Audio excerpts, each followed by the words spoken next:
we want a place online on a website where a vendor can go. They can put their available open dates. They can select the category. They can put notes about some of the things that they offer. And what that does is then when a couple goes to WeddingClub, there is a transparency element, which is they can see this would be someone who could work on the date that I'm exploring. We also allow vendors to say, hey, here's the minimum budget that I actually do. And so before anyone gets on a call and wastes time, and everyone's trying to be polite, so you spend 45 minutes on a call where it's really not the right fit for either side, everybody goes in to the initial conversation on the same page. You're listening to the Venue RX podcast. What's up, everyone? Jonathan here with the Venue RX, and on this show, we are passionate about documenting and sharing best practices around owning, operating, managing world-class wedding venues. And really, the goal of this whole show is to give you the tools, the education that you need about your wedding venue business. And whether you are a wedding venue owner, someone who is a hopeful wedding venue owner, or even someone who's just in the wedding venue industry, or wedding industry rather, who wants more information about venues, working with venues, and topics like that, that's what we're covering here. And on this show today, we're taking a break from the Venue Owner series, which has been so much fun, and we've really had a blast talking to venue owners, to bring you one of our typical kind of traditional interview episodes from the founder of a business called WeddinClub. And I'm really, really excited because this is a very interesting business, a very interesting service. And as I was diving into it and learning a little bit more about it, it really made me fascinated. I'm excited to be able to introduce you all to WeddingClub and WeddingClub's owner, David Carde. David, thank you so much for being here. Jonathan, thank you for having me. Really, really stoked to be here. Well, I'm really excited to unpack your story a little bit more. You come from the the film industry. You're a former film executive, is that correct? That is correct.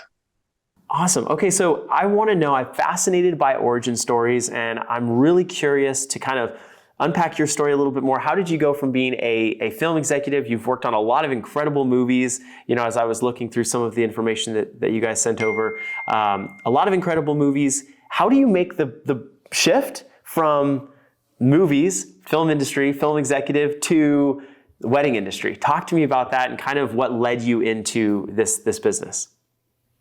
So that's a great question. And it's an interesting story because I was at a traditional film and television studio. Okay. And while I was there, I got exposure to, I would say, the startup world. My job was such that I would be pulled into meetings to give my 2 cents on companies that were coming in. And this is a time period where it was really like the ushering in of like technology was becoming something that everyone was doing, a startup. And so I was just at the studio, and I really had no familiarity with the world of startups because I'm at, effectively, it's a mini major global studio. But one of the things was people would come in, and it was really a good education process for me because I would listen to, you hear about like 3 guys in a garage, but I would listen to people basically talk about, we're a small company, we're doing X, Y, and Z. And so I got familiar with the startup world.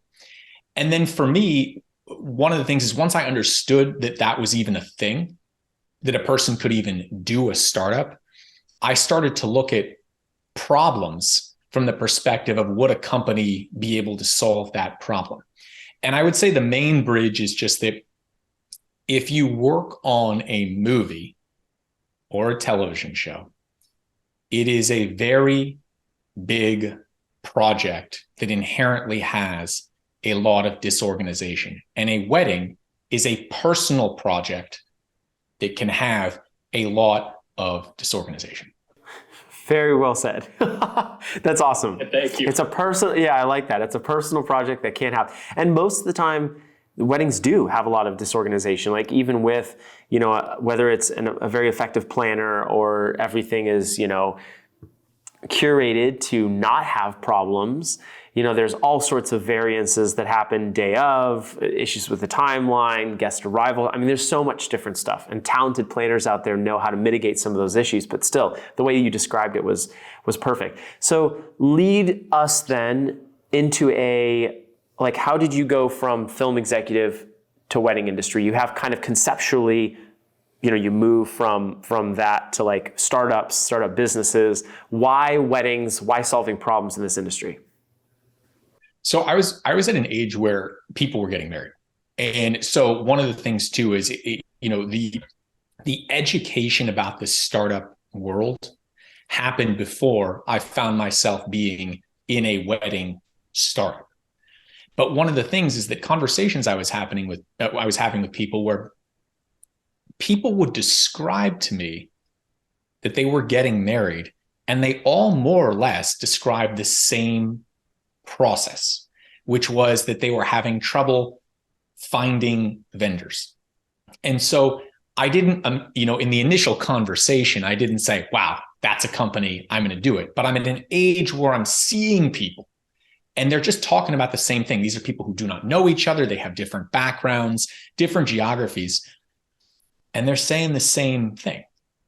And so for me, when I was at the studio, what I saw how disorganization gets in the way of a successful outcome. And I can get into a lot of stories about that. And there are a lot of different ways things can be non-optimal. But with a wedding, what I realized is there's not a huge difference from the perspective of this is a big organization problem. And what's missing is a very, very, very simple way for both couples and vendors to get organized. And that's what WeddingClub is. Got it. It's a simple way. Well, it kind of ties into your tagline a little bit. I think it was organizing. Was it organizing the wedding industry? Organizing the wedding industry. Oh, amazing. 100%. Okay, cool. Yeah. So I love that you're bringing the organization, because you're totally right. There is, where am I going to get my caterer? And certainly there are preferred lists and things like that. But for a lot of different categories, whether it's photographers, videographers, florals, things like that, most venues allow, a lot of customization, which customization, AKA more work, right? For the couple to do or the planner. So practically speaking then, talk to me about what WeddingClub does. What is the service that you're providing? So when I say organization, I want to be very clear that we say we're in wedding planning, but that's only to make it very simple for people to understand what we're doing. We are not replacing wedding planners. When I say organization, I mean finding, meaning that couples and vendors need to be able to find each other and need to be able to have a very simple process to see if it is the right fit. So I want to be very clear to the wedding planners listening. We are not trying to replace your business. You do a very important job, and we are not in the business of getting in there in the minutia or helping people streamline that process. We are in the business of helping couples and vendors find each other. And we consider wedding planners a vendor. We will help you find a wedding planner. And the way we do it is we want a place online on a website where a vendor can go. They can put their available open dates. They can select the category. They can put notes about some of the things that they offer. And what that does is then when a couple goes to WeddingClub, there is a transparency element, which is they can see this would be someone who could work on the date that I'm exploring. We also allow vendors to say, hey, here's the minimum budget that I actually do. And so before anyone gets on a call and wastes time, and everyone's trying to be polite, so you spend 45 minutes on a call where it's really not the right fit for either side. Everybody goes into the initial conversation on the same page. And then the other thing I would say too is we allow vendors to expand their business into geographic regions that they don't necessarily service. So if you are a photographer, and let's say you normally service Texas, we allow you to easily say, hey, I'd also like to post and service Louisiana. Or if you're a venue who, for instance, is located in Texas, you can say, I want to let people know, in another place that, hey, I'm open on these dates. And wrapping this part up, we are extremely low cost. We charge $5 per post. We do not charge a recurring subscription. It's not hundreds of dollars per month. It's not thousands of dollars per month. You post when you want to work. Wow, that's cool. So wait, you post when you want to work as the vendor. So if I'm a DJ and I'm available, whatever this weekend is, November, 27th or, whatever right after Thanksgiving is, right. I could post and say, hey guys, I have an open availability on this date if anyone's looking for, help. And so if someone needed that, does it cost the couple who's utilizing the service to try to find the vendors? Does it cost them as well? Free for couples. Wow. Okay. Awesome. So it's free for the couples. For the vendors, they're posting because they're getting themselves out there in front of exposure. That's incredible. Okay. So you're a matchmaking service. Return on investment, just make it make sense. If it's $5 per post, you can post 20 to 40 times easily, and it is going to be a better economic value than having to pay $500, $1,000, $1,500, $2,000 per month for effectively what is a online directory listing. 100%. And what else is out there right now is the other listing sites are all in that price range, 100%. Huh. And it's too high. Yeah. And we did that because we don't think that the way we look at it, right, is that we think that the best for our company is to have everyone using WeddingClub. And one of the things about that is that you have to be sensitive to price, in that we have a situation now where I have talked to too many vendors who are paying $1,500, $2,000 a month, which, if you think about that, if you're a photographer and you charge, the photographers out there can think what they charge or whatever vendor, that cuts into your profits significantly. Like, you're already almost behind the 8 ball, but then they tell me, well, we don't feel we can't not do that because, and so we just lowered the price. And our perspective is that over time, as we grow, that just because everyone will be comfortable on it, that's the best way long-term for our business. And we also think that that's aligned long-term with the wedding industry in general. Absolutely. Because the more people that know about you, the more vendors that know about you, the more 100%. Yeah. There's not repeat business except with vendors, right? Like, hypothetically. Because you don't. I mean, sometimes people get married. I mean, not everyone just gets married the once, but. Well, and I'm saying hypothetically, you wouldn't have repeat business. That's not part of a business strategy per se. There's a segment of the population, whatever it is, 50%, who may have that experience several times. But if you think about, where the reoccurring portion of this is, it is in the vendors that serve the couples. And so kind of being able to support them, that makes so much sense. So you had to jump in on that. We also don't want there to be anxiety for vendors, which is if the cost is so low, $5, and you're already having an advertising spend, you don't posting 20 times to test it out. You're not feeling like, it's the end of the world. So it makes it very easy for people to try it out. And that's what we want. We're very cognizant of, we think that the wedding industry has gotten away from being a workable thing for the small business that is most vendors. And we just don't like that.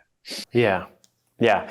I mean, it's true. And there's not a lot of like, I've been surprised, wedding venues for sure, because that's kind of our focus here, but also other wedding categories, I feel like have been dramatically underserved, both in the marketing that is available for them. And then, I mean, it's crazy. It's like this $4 billion industry that is like underserved. It's like, it's insane.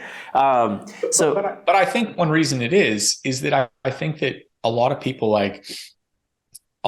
have had bad experiences who are historically vendors. And, I think that it takes someone, you have to start a business in the wedding industry, especially a technology business, from a place of compassion and sensitivity. If you go into it and you say, my goal is, if you go into it with the idea, look, I'm going to go in there and I just want to build a big business and it doesn't matter. And we don't care about, like, if you go in with that mentality, I feel like it's not even conducive to building the brand, because the whole reason I was able to build WeddingClub is I had people open up to me to say, hey, these are our daily problems. And they said, if you can solve this, it would be helpful. So from the very beginning, we've been very sensitive to that.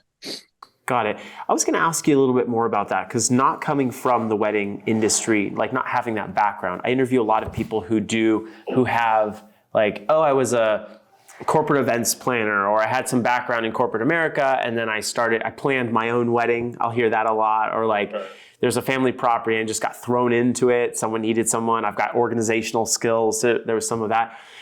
So and that's the way that the experience happens. When you're, starting your business, were there some key people that you talked to, vendor-wise, or maybe even people who are part of the organization now, who helped create some guiding conversations around how you guys marketed, the services you provided, or were you just kind of cold interviewing, vendors in each category?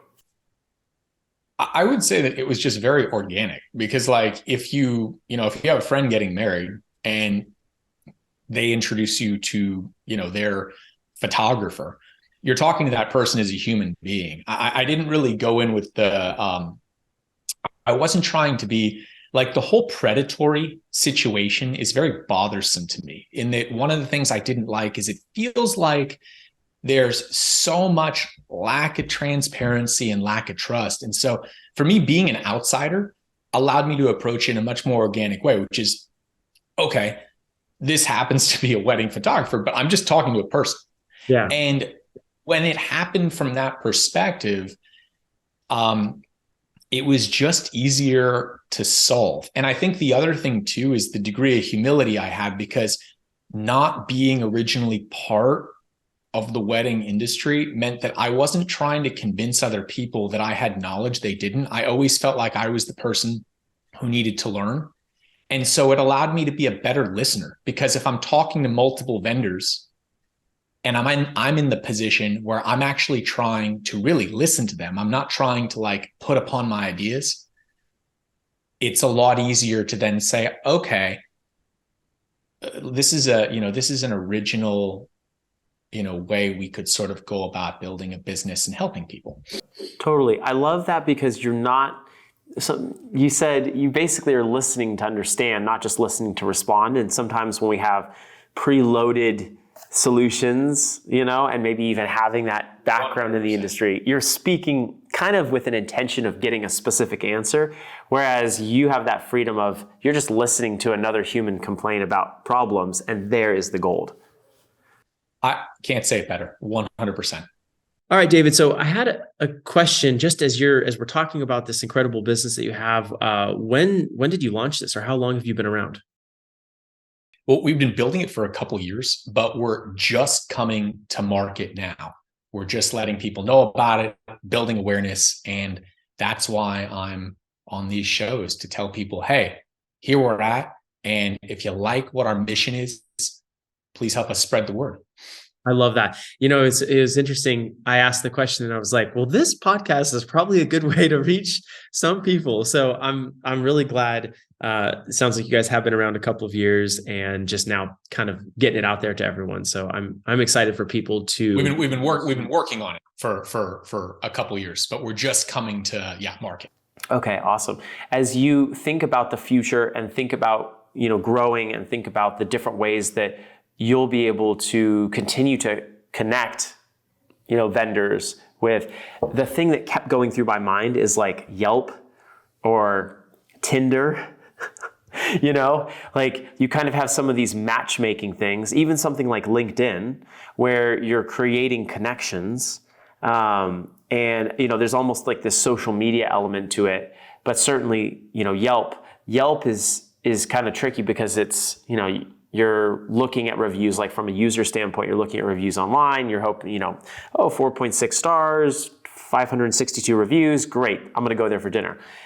It's not always as accurate in the in the wedding industry side of things.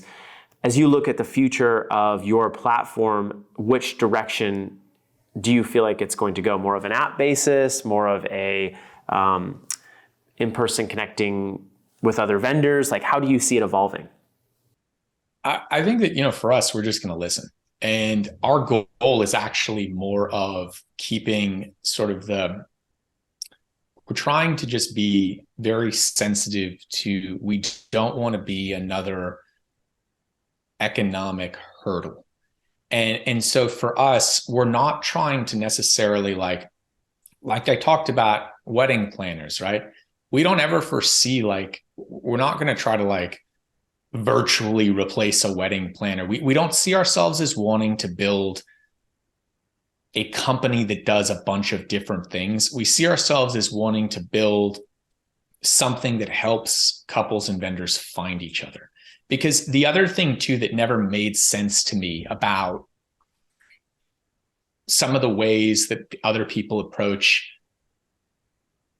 I guess, a wedding startup is they're looking to replace people, or they're looking to automate and take over in a way that it doesn't feel very organic to me.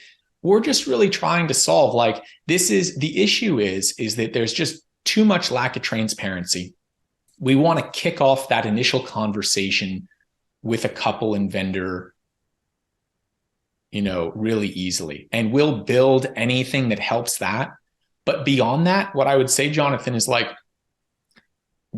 anyone really going to book their wedding photographer or their venue without probably seeing it in person, talking to a person? It's probably very unlikely. It's a very personal experience and you want to feel comfortable. So we are not looking to be all things to all people. We just want to build, hey, people are having trouble finding each other. Let's just solve that. Yeah.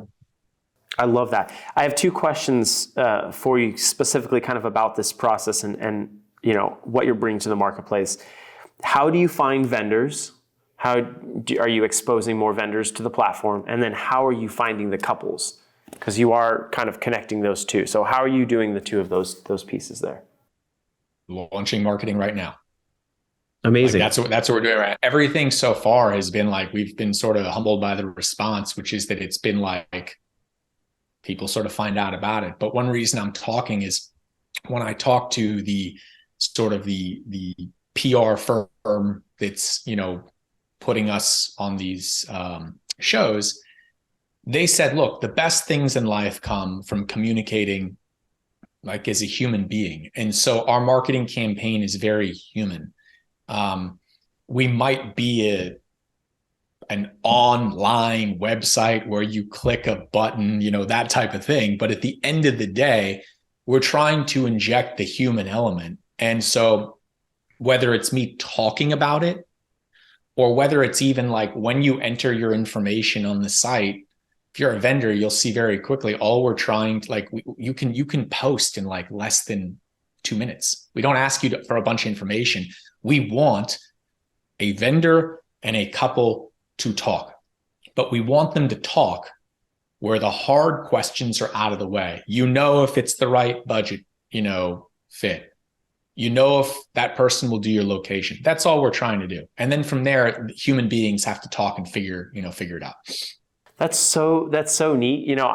I am curious now. I'm going to have to do my own post for some of our venues just to kind of see, the experience. But it definitely makes a lot of sense, because if you know a vendor as a couple, if you know that a vendor is already willing to perform services in your price range, and you already know that that vendor is available on the date that you're looking for, some of those, like, you kind of get very quickly to a different sort of conversation, which is like, are we the right fit together? 100%. Which 100% makes sense. And for $5 a post, I mean, my God, that's an incredible value.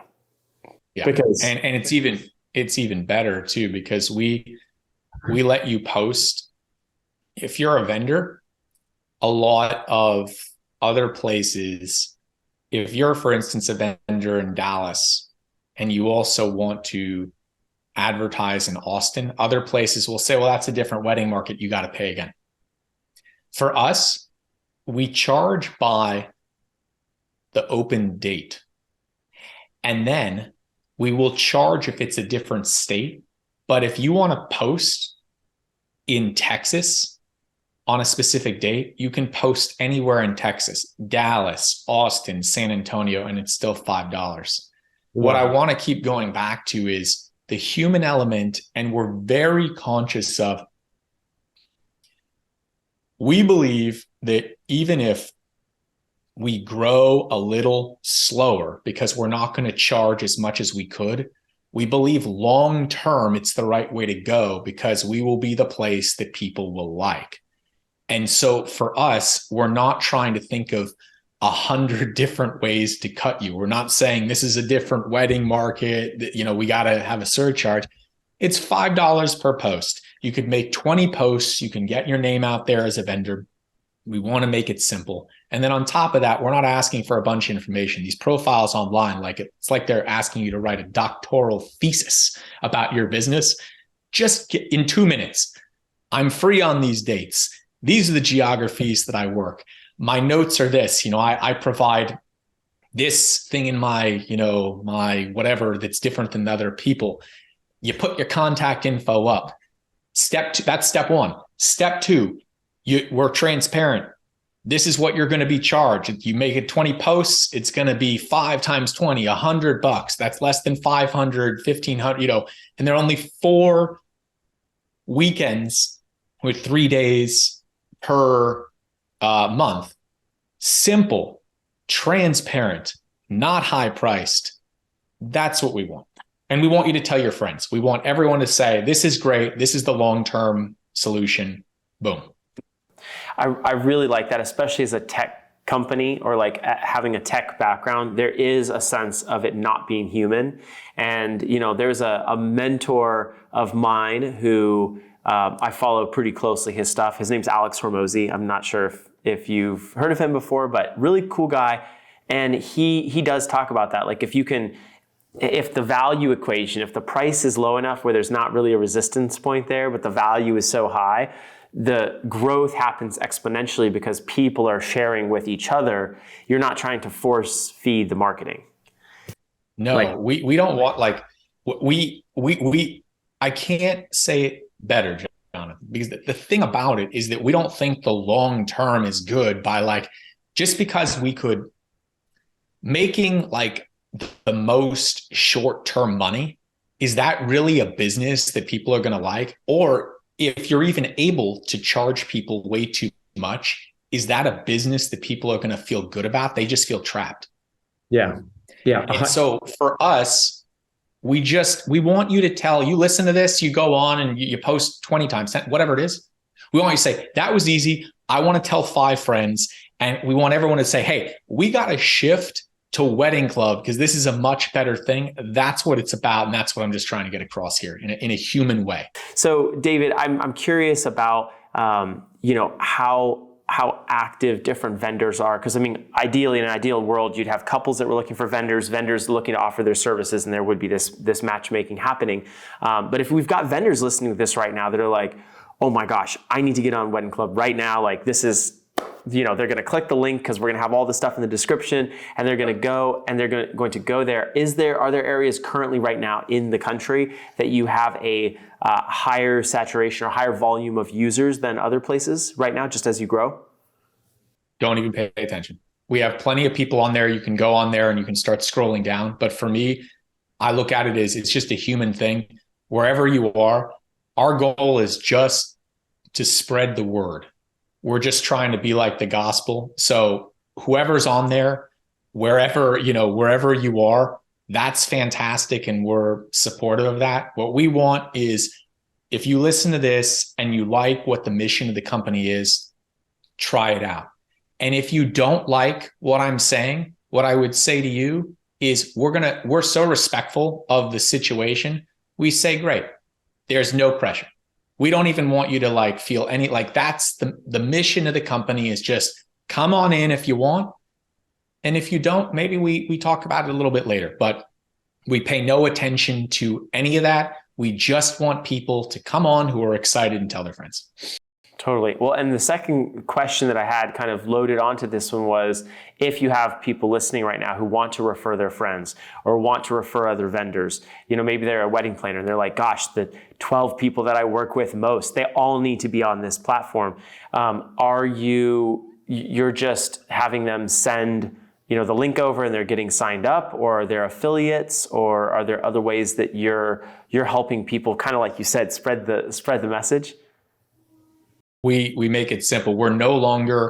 We used to, because we were doing various originally it was more like a club where you sort of had to know somebody. Now you go to www.weddinclub.com.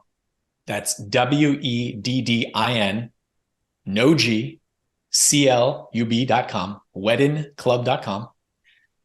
You click on create a post in the top. You fill in information that will take you less than 2 minutes. We're not asking you to create, a doctoral thesis profile. You go to step 2, transparent about what you pay. You don't want to do, you feel you want to edit. All right, you click back, get back to step 1, you make some edits. All right, click back to step 2. You're comfortable about it, you pay. Everyone's welcome. Any geography in the US, we're not international. We keep it simple. That's it. I love that. Well, David, thank you so much for sharing a bit about this brand new company and brand new way of processing. I don't know, the whole process, I think, of vendor selection can be pretty tricky, especially for couples, but certainly for venues that are playing canvas as well, which many venues are, right?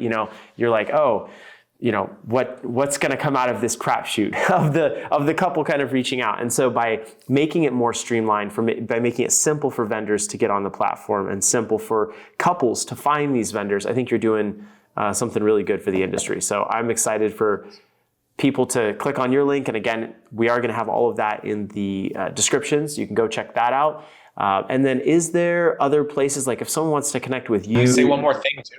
Of course. Yeah.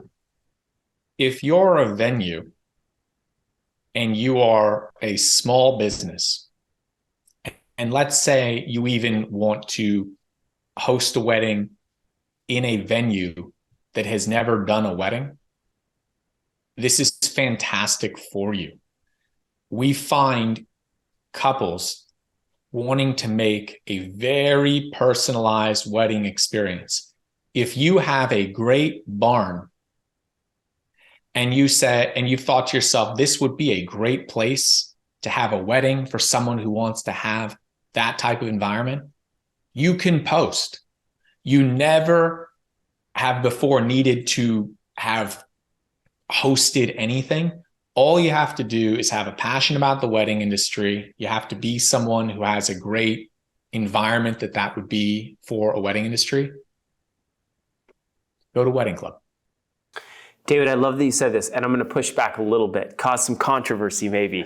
I can imagine the wedding pros listening to this right now, specifically experienced ones, who would say, great, love the attitude love the concept around it, but what about quality control? What about someone specifically in the venue space? Because the venue space, I mean, there's kind of this concept depending on where you live in the country, and certainly in California, it's a little bit trickier. California is where all of our venues are located. You've got to have permits. You've got to have, the right thing. The fire marshal has to have approved the different things. If it's an indoor building, sprinklers, depending on the age of the building and things like that.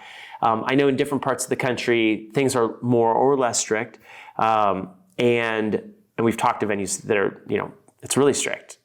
Talk to venues that it's really not strict, Quality control. We're not saying don't follow the law. What we're saying, go through appropriate protocols. We're just saying that if you've ever, what I'm saying is, to clarify, let's say you've always aspired to have a business in the wedding industry and you have a venue. I'm not saying don't get permits or don't go through the appropriate protocols. But what I'm saying is, if your dream has been, hey, I would actually like to have this is the type of thing I'd like to do, but it's always been, cost, prohibitive, because it's like, how are people even going to know about my venue? So I'm going to go start this business, go through all the steps it takes to make it okay legally, and then no one's going to show up. What I'm saying is, we're making it easier. By no means am I saying that you should just go to WeddingClub and with no quality control, no permits. I'm not saying that. I'm just saying that part of our value proposition, whether you're someone who's one of the biggest venues out there or whether you're someone with a dream, is that this is going to enable you to reach that easier. Either it will lower your marketing costs if you already have a huge budget, or if you're someone who can't get past go because you say, doesn't even matter that I have a great site, no one will know about me, and I'd have to save up for years to even get going. That's what I'm saying. By no means am I saying just, hey, anyone can. Yeah, exactly. Yeah. Okay. Totally. So do you have a system currently, if you have a vendor, let's say, who doesn't do a great job? Do you have a system where people can see previous ratings or previous experiences with that vendor? So we've invested in technology for this. We don't make ratings and reviews public specifically now because we are concerned about vendors who inappropriately get bad reviews. One of the things we've talked to people about and we're sensitive to is that, a lot of times the narrative is it's the bad vendor. But one of the things too is sometimes you have some more difficult couples. And so for us, you know what I'm talking about. Oh, yes. For us, we keep it internal and private. We want to be to the vendors who are doing a great job, we don't want their business to be hurt by someone who maybe, a couple that's going through a life crisis and they decide to take it out on the vendor. That being said, we do have internal protocols where, should you operate a vendor business that exploits a couple or is bad, honestly, it's like the Bible in the Garden of Eden. You will be asked to leave the garden, and ask is the polite word. So we have quality control that way. Yeah. Fair. Okay. Well, that makes so much sense. Well, hey, everyone, you definitely do want to go over to WeddingClub. David kind of spelled it out, WEDDIN, no G, and then CLUB.com, and check out what he's got going on. I'm super curious about it. I love, just coming from the venue perspective, maybe if there's a couple of those dates that you traditionally and historically haven't filled, give it a try. Go out, put those dates on, and again, David and the team there have made it so low, so cheap. It's even if you're going to post, like you said, 15, 20 times, you're not spending that much money, and you're possibly filling those dates that previously you may not have had business for. So David, I love what you're doing. I'm excited to kind of track with you and keep it going. Are you guys on Instagram as well? Thanks, Jonathan. We are. Very cool. Same WeddingClub, WEDDINCLUB? Same handle. Amazing. Cool. All right, everyone go check out David and WeddingClub. And I'm excited to, like I said, kind of keep up with you, what you're doing, and even test it out myself. So we'll have to give you some feedback. And if anyone does, I would love to hear in the description, come back to this video and be like, yeah, tried it. feedback, because that's going to be huge. And especially, I think for David, as you guys are continuing to grow in the industry, you're going to get a lot of that important feedback. You guys are all about listening, and I love that. So, and please spread the word. Please spread the word. If you like what we're doing, one way we're able to keep costs low is we are relying on the wedding community.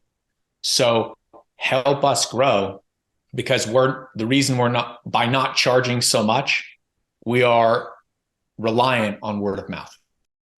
100%. I love that. And that's how it should be. And I think that's a way, definitely in our industry, you can reach a lot of people, because vendors love to share great resources. And so, 100%. Cool. All right. Well, David, thank you so much for coming on the show today. I really appreciate you, and we'll talk soon.